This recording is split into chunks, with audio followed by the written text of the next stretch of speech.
This is 6 News Now, sponsored by the University of Michigan, Flint. The Michigan Department of Agriculture and Rural Development is urging mid-Michigan families to check the beef that they may have purchased recently, and this comes after a farm in Livingston County sold contaminated meat.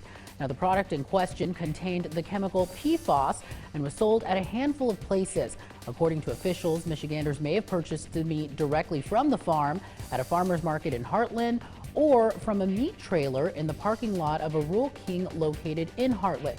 Now, PFAS is a chemical that has been linked to cancer and other diseases, and research shows that if it's extended and exposed to the public, it could be at a risk for their health. Officials say the beef was also sold to a Great Start Readiness and Head Start program in Livingston County, and that school has since been notified and has already stopped serving the beef. Now, the owner of the farm released a statement about the situation, saying, quote, "I and my family are surprised to find ourselves and our beloved farm in the middle of a PFAS contamination issue." He went on to say, "We intend to cooperate with all city, state, county, and federal agencies to determine who is responsible for this unfortunate situation." And heartbreaking news this morning, a 7-year-old who's from mid-Michigan was killed earlier this week after being involved in an accident with a bulldozer that his father was driving. Now, this happened Thursday evening in Maple Grove Township out of Berry County. Now, that's just southeast of Grand Rapids, and according to state police, the boy was riding on a trailer that was being pulled by a bulldozer when he fell off and he was ran over.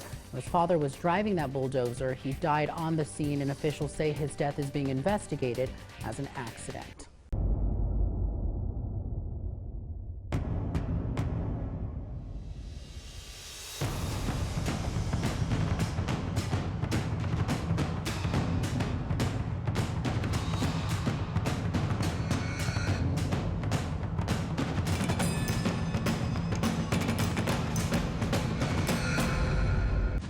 From Storm Tracker 6, this is Weather on the Sixes, sponsored by Auto Owners Insurance. Simple human sense.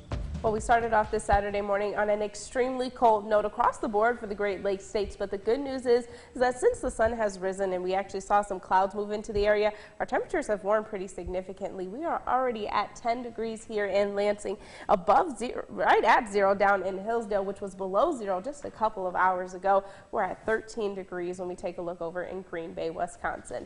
Now take a look at this 24-hour temperature change. Yes, we are cooler here in mid-Michigan, around 9 degrees cooler than where we were yesterday morning in Hillsdale, but we have all of this warmer air that's going to slowly move its way into our region as we head throughout the rest of the day today, and it's going to be in place for the next couple of days actually here in mid-Michigan. So the good news is these below zero overnight lows won't really last for long in the region. Some more good news: satellite and radar fairly quiet for us here in mid-Michigan, just some cloud cover that we will have to contend with throughout the majority of the day today. The weather is quiet across the board for the majority of the United States. We're just looking at this nor'easter that is moving on the eastern coast of the country, dropping around a foot of snow already in some locations like New Jersey. So thankfully, all of that activity will stay over there. We're not looking at any major systems here in mid-Michigan for the weekend. As we head throughout the day today, though, we're looking at high temperatures near 21 degrees, but our overnight lows, we woke up to 0 degrees here in Lansing, which is still 16 degrees below average. Taking a live look at current traffic in the Lansing area, we're not looking at any major slowdowns on the roadways this morning, and that same trend continues across the board for mid-Michigan, except for a minor slowdown going westbound on I-69 this morning. But other than that, I mean, it's fairly good. You can go outside, grab a nice hot cup of coffee to start off your weekend. And Kendall and I are getting, this is a much better show for us. We're having a smooth ride this morning. Right? Smooth ride here and on the road. And on the road. I went to go get my coffee. They didn't have Kendall's. They didn't. What did you want? Peppermint mocha? Peppermint mocha. Starbucks, if you're watching this. I'm hurt. Exactly. I'm hurt, but I'll live through it. All right. Well, thank you, Kendall.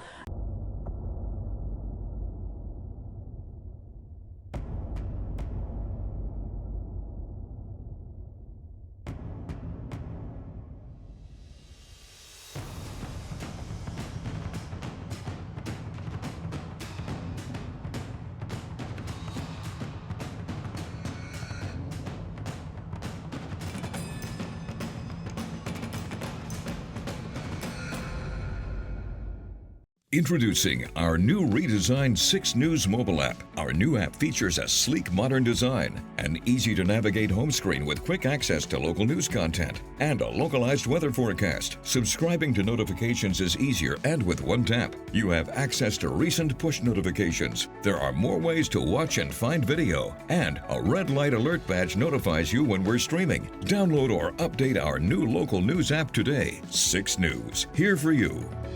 I'm Siobhan Klepfer, and if you're looking for a different kind of lunch break, check out the Daily Digital Debrief every weekday here for you at 12:30 on WLNS.com and on the 6 News app.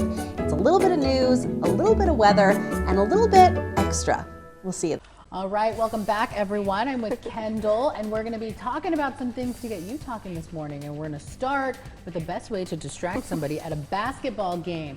So take a look at this. Now, this is video from when Davidson played the Virginia Commonwealth a few days ago. So oftentimes fans will try to distract their opponent when they're shooting from the free throws. Now, sometimes they do different things like sing and everything, but you can see right there in the back what they're doing. They are in Speedos.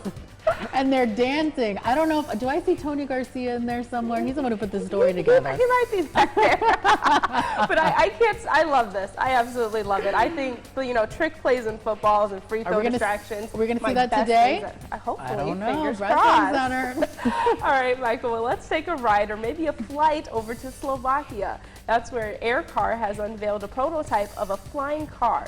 The dual-card aircraft has done more than 70 hours of test flights and over 200 takeoffs and landings. It was given a clean bill of health, but still has to go through more airworthiness tests.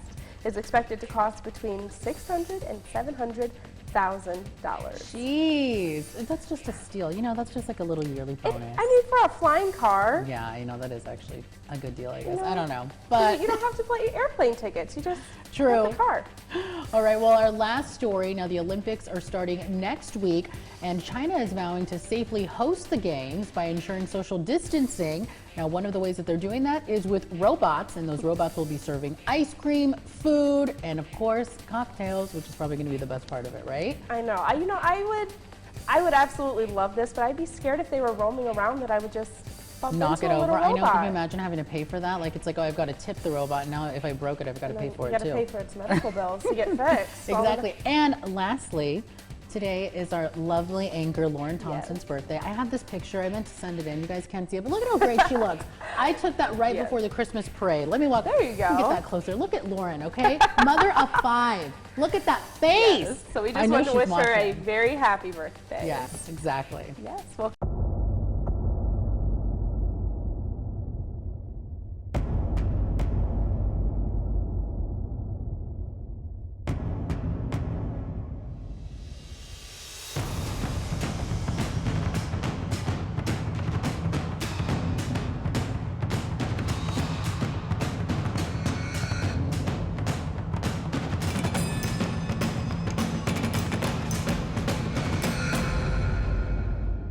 Introducing our new redesigned 6 News mobile app. Our new app features a sleek, modern design, an easy-to-navigate home screen with quick access to local news content, and a localized weather forecast. Subscribing to notifications is easier, and with one tap, you have access to recent push notifications. There are more ways to watch and find video, and a red light alert badge notifies you when we're streaming. Download or update our new local news app today. 6 News, here for you. Now, we continue this morning talking about COVID-19 numbers. Now, right now, they're no longer rising, but they're still at an all-time high, and the state recorded more than 26,000 new cases over the past 2 days, which is about 13,000 cases each day. Now, in addition, they also reported 52 new deaths over the last 48 hours, and another 121 were found during a vital records review. Now, at this rate, the state will have more than likely pass 2 million cases by next week and about 30,000 deaths by the end of next month. Now, this all comes as the world has reached a key milestone in the fight against COVID-19, and officials are now watching the emergence of a so-called Steve Omicron strain, which is new. And in addition, new promising data has also come out about the pills that'll help fight the virus. Here for you now this morning is Danya Backus from Los Angeles. Public health experts are keeping a close eye on a new version of the Omicron variant currently driving outbreaks in the UK. We have not seen data that this is a more pathogenic or more virulent variant. And so I think the key here, we need to be able to watch it.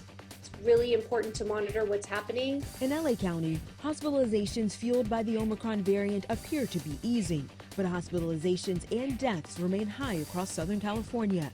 Pediatricians are especially worried about children. We have 35 COVID positive inpatients in our hospital. Of that, 0 have been vaccinated prior to coming here.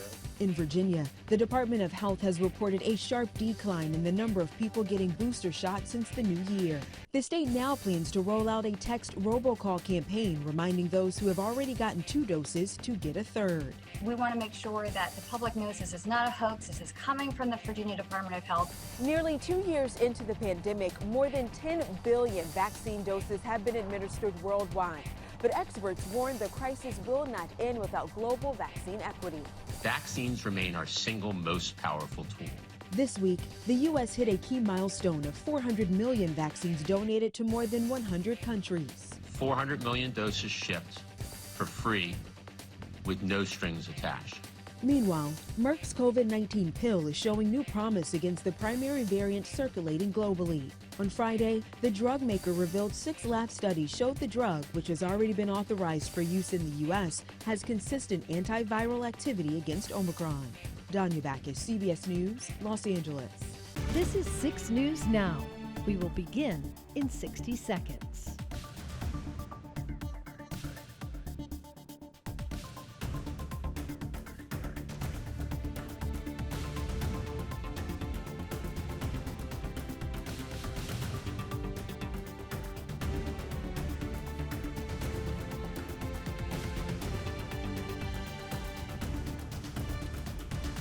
Six News Now will begin in 30 seconds.